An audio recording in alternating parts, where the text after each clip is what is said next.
Hello दोस्तों, मैं आपके लिए लेकर आ रहा हूँ जी के साइंस के 14 क्वेश्चन जो आपके हर एग्जाम में यूजफुल होंगे। इससे पहले आप चैनल को लाइक और सब्सक्राइब जरूर कर दें। चलो स्टार्ट करते हैं। धावन सोडा का रासायनिक नाम क्या है?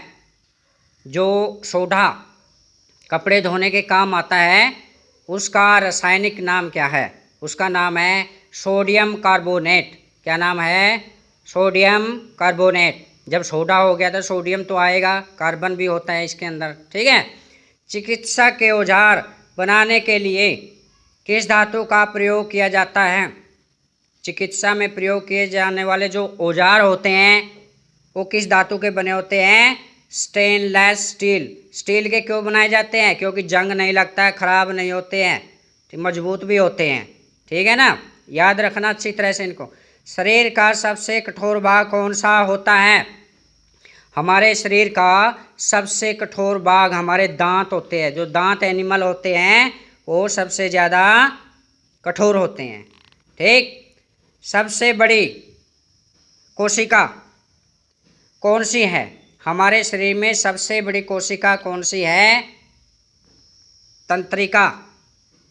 जो कोशिका होती है कौन सी? तंत्रिका कोशिका, वो सबसे बड़ी कोशिका होती है। कालाजार हमारे शरीर के किस अंग को प्रभावित करता है? कालाजार हमारे शरीर के अंग को प्रभावित करता है। कौन कौन से अंग है? प्लीहा, रुधिर, ठीक है। याद रखना, बहुत ही इंपॉर्टेंट प्रश्न है ये, कई बार पूछ लिया जाता है। राष्ट्रीय रासायनिक प्रयोगशाला कहाँ है? हमारी जो राष्ट्रीय रासायनिक प्रयोगशाला है वो पुणे में है। पुणे में है, ठीक है ना। ये महाराष्ट्र में है, मुंबई से कुछ दूर है, ठीक। याद रखना। वायरोलॉजी किसका अध्ययन है? जो वायरोलॉजी है वो किसका अध्ययन है? विषाणुओं का। किसका अध्ययन है? विषाणुओं का। याद रखना, ये भी इंपॉर्टेंट प्रश्न है। गाड़ियों में शॉकर लगाए जाते हैं। जो गाड़ियों में शॉकर लगाए जाते हैं कौन से नियम पर आधारित है? वो नियम कौन सा है? न्यूटन का प्रथम है, द्वितीय है या तृतीय नियम? तो आपको निशाने लगाना है जब गाड़ियों का शॉकर आ जाए। द्वितीय नियम। कौन सा नियम है? द्वितीय नियम, न्यूटन का द्वितीय नियम। पृथ्वी तल पर पलायन वेग का मान कितना होता है? पृथ्वी तल से जो पलायन वेग, कोई चीज़ ऊपर छोड़ी जाती है, उसका पलायन वेग कितना माना गया है? 11.2 किलोमीटर प्रति सेकंड। 11.2 किलोमीटर प्रति सेकंड। याद रखना, 11 को याद रखना जब पलायन आ जाए तो, ठीक है। ध्वनि तरंगे कैसी तरंगे होती हैं? जो ध्वनि तरंगे हैं वो अनुदैर्ध्य तरंगे होती हैं। कौन सी होती है? अनुदैर्ध्य। ये इंपॉर्टेंट प्रश्न है, ठीक है। अनु अनु अनु को याद रखना, अनुदैर्ध्य, धैर्य, अनुधैर्य रख, ध्वनि सुन, ठीक है। बर्फ की गलन गुप्त ऊष्मा कितनी है? बर्फ की गलन गुप्त ऊष्मा कितनी है? 80 कैलोरी प्रति ग्राम। 80 कैलोरी प्रति ग्राम। सभी इंपॉर्टेंट प्रश्न है, ध्यान रखें। गैस वस्तुओं में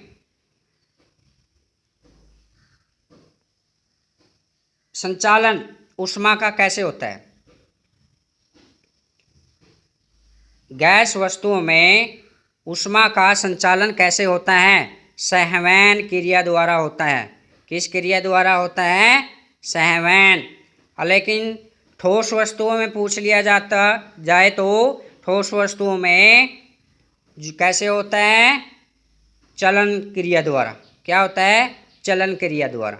अगर ठोस वस्तुएं चलेगी तभी तो उसके अंदर ऊष्मा पैदा होगी, ऊर्जा पैदा होगी। संवहन गैस है, गैसें तो एक दूसरे के जो अणु हैं अपनी ओर खींच लेते हैं, संवहन होता है, सघनता होती है उनकी, ठीक है। याद रखना, ठीक। समतुल समतल जो दर्पण में प्रतिबिंब कैसे बनता है? समतल जो दर्पण होता है उसमें प्रतिबिंब कैसे बनता है? सम आ गया, वस्तु के बराबर व उल्टा। समतल सम आ गया ना, सम का मतलब बराबर, ठीक है, बराबर बनता है और उल्टा भी बनता है। बराबर भी बन गया और उल्टा भी बन गया ये, ठीक है ना। समतल याद रखना। दूरदृष्टि दोष में किस लेंस का प्रयोग किया जाता है? दूरदृष्टि दोष में दूर की वस्तुएं साफ दिखाई देती है लेकिन नज़दीक की वस्तुएं साफ नहीं दिखाई देती, और नज़दीक की वस्तुएं देखने के लिए या छोटी चीज़ देखने के लिए उत्तल लेंस का प्रयोग होता है। किस लेंस का प्रयोग होता है? उत्तल लेंस का, याद रखें। जय हिंद दोस्तों, नमस्कार, ओके, बाय बाय।